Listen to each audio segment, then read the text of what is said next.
अस्सलाम वालेकुम, आप देख रहे हैं 39 न्यूज़। नजर डालते हैं आज की न्यूज़ पर।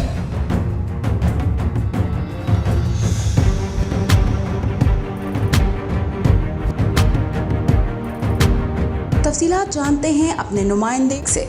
यौम यकजहती कश्मीर पर सऊदी अरब के साहली शहर जद्दा में तकरीब का अहतमाम किया गया, जिसके मेहमान खुसूसी ओआईसी में पाकिस्तान के मुस्तकिल मंदूब रिजवान सईद शेख थे। तकरीब से खिताब करते हुए रिजवान सईद शेख का कहना था कि 5 फरवरी कश्मीर में जारी 74 साल जुल्म सितम की दास्तान को याद रखने पर मनाया जाता है।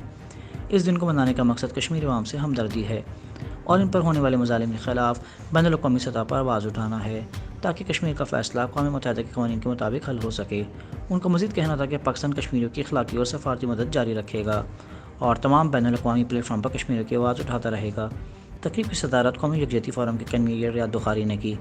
उनका कहना था कि हम पाकिस्तान कौंसल खाना के मशकूर हैं, जिसका शफ़क़त भरा साया की वजह से हम में ऐसे प्रोग्राम करने का हौसला पैदा होता है।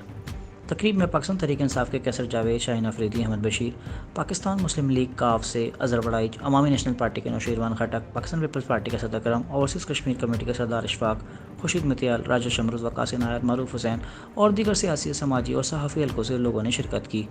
तकरीब का अख्ताम पाकिस्तान और कश्मीरियों के लिए दुआ पर हुआ। मोहम्मद अदील, 39 न्यूज़, जद्दा, सऊदी अरब।